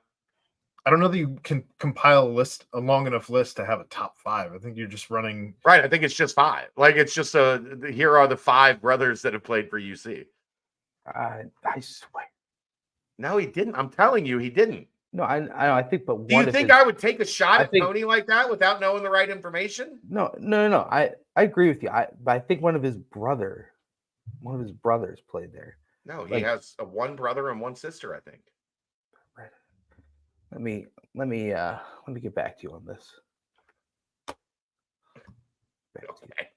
I'm trying to think. I can't really think of the Spawn sellers. They were all over the place. Baseball and football. Yeah. Was Yancey and was Mug, Yeah, those were they were Anthony brothers. McBride. Yeah, They were brothers. And Mug didn't, Mug was a walk-on, so right. didn't get a whole lot of clock. Kelsey's, Pace, Yeah, Pace. Fletcher's, Gaduli's, Trey's sisters, the twins, did play. And I guess siblings, like that would count, right? Dad. There it is. Doug Pike played at UC. Yeah, he was not related to Tony. Yeah, it's Tony's brother. Both went to Reading High School, Cincinnati, Ohio. Maybe they're cousins. I don't think they're brothers. Something tells me they are, but maybe. Be quite the coincidence. Maybe they're cousins. Just text Tony. Just say, "Hey, Doug, that's your brother, right?" You had Bobby and John Brandon both at UC at different times, but they weren't brothers. No, they were cousins cousins. there. Yeah, that's tough. That's tough. Good question. Good question. All right. Moving on. That is the end of the football portion of the mailbag. Moving on to the basketball portion of the mailbag. Any update on the status of the foreign trip? So my understanding is they're still kind of exploring it. It is a possibility for this offseason, but not a certainty at this point. And the one thing right now, international travel is absurd, super expensive. So that's something you have to put into play. You have to factor in finding opponents. So it is something that is being explored, but I don't think a decision has been made on whether they will do it this year or maybe look into it next year. All right. This is a pretty good question. I think we'll have fun with this one. Who wins and why? Day, Hickman, Dan, Tyler McKinley, and Aziz with Tyler Betsy as your sixth man versus Jizzle, CJ, Seamoss, Josh Reed, and Arrington Page with Rayvon as your sixth man. I have an answer, and I don't think it's particularly close. You're going to take whatever team Jizzle's on. It doesn't matter. Not true, actually. I go first team. Really? Do you? Mm-hmm. Yep. Because I don't know who's rebounding on that second team. Yeah, that would be AP is a pretty good rebounder. Josh is a pretty good rebounder. But can I finish my fucking thought? I don't know that they would be super effective, like out of their area, with like the things that make you really good at rebounding, like Aziz is good at, like Dan is good at. Day actually for a point guard is a pretty good defensive rebounder.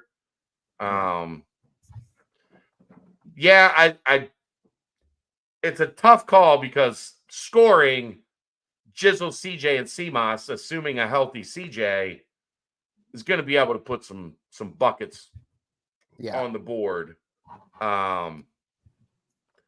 But more than even rebounding, Aaron, Jizzle, CJ, Seamoss, Josh, Page, defense is going to be a struggle.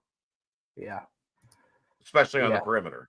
I mean, that's what we talked about last year with Day and Aziz. Those are two legit, and obviously you throw Newman, but those are two legit defensive players. I mean, I think that Day team wins. I'm starting Betsy and bringing McKinley in as that swing 4-5 because Betsy spaces the floor a little bit more with his shooting. So you have Hickman as a shooter, Tyler as a shooter, and then the ability for Day and Dan to get into the lane and the lobs to Aziz. Hickman can throw a good lob. I mean, I don't know. What a good problem to have that we're having this sort of a debate between this depth of the roster. It's pretty outstanding. I don't think it's particularly close. I think that first team runs away with it. But at any time, like Chad said, Seamoss and CJ could go like freaking 12 of 15 from three. And if the game's to first to 21, then that's an easy win. Guess you'll have to report back how that open gym goes, Chad. Tell him you got request. At some point, I'll go in with the sheet and be like, all right, I need these teams. I need this first exact team. lineup. All right. White team, Day, Hickman, Dan. They'll be looking at me like, will you shut the fuck up and get off the court? You're gonna get the media banned from these practices they're finally allowed at. All right. Do transfers like Page and Hickman have to wait for a certain date to begin off-season work with UC? So yes, there's a couple different windows. Right now, there's a window that lasts until I guess the end. It's finals week. So I guess this week you could do workouts from the end of the season through the end of the semester, the end of that grading period. And then you have 8 weeks in June and July to do your summer program, which is 4 hours on the court with the coaches, 4 hours on the court with the strength and conditioning program. Transfers can't get in and start classes before the end of the semester. So the new guys will all have to wait until the start of the off-season program in June. Side bets on UC inter squad scrimmages. That's funny. All right. At Aaron, I know how much you love the 3-point line. What if we tried adding a 4-point line? How would that make you feel? Come on, Aaron. Where the hell are we putting it? Just that would be the spot where if you shoot behind it, I'm pulling you from the game. I don't care if it's worth more. Get out of here. It'd be like the big three having that hot spot thing. Rock and jock basketball back in the 90s. Oh yeah. On MTV. Anyway. And I believe that is the end of the basketball portion of the mailbag. Quick mailbag tonight. No, nothing from Skins even. Wow. In the I mean, we're gonna have to let him go. Like, he is not. Right? I think he's missed a couple of these now, and I'm part worried about him. But part he did thank me on Twitter for announcing it on Twitter that the mailbag was and then he didn't go do a question. He was busy. I don't know. Maybe he never hit send. It's still in the drafts and never hit send. Come on, Skins.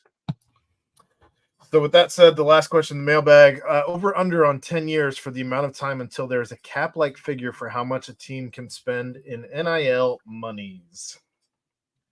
I don't think you'll ever see that because I don't think anybody will agree to it. Well, at that point, do you risk legal battles because you told somebody how much their NIL was worth? No, because at that point it would be collectively bargained, Aaron. Like if we get to that point, there's going to be collective bargaining. There's going to be two sides, but Kentucky. That's a different conversation. At that point, you're no longer talking about the.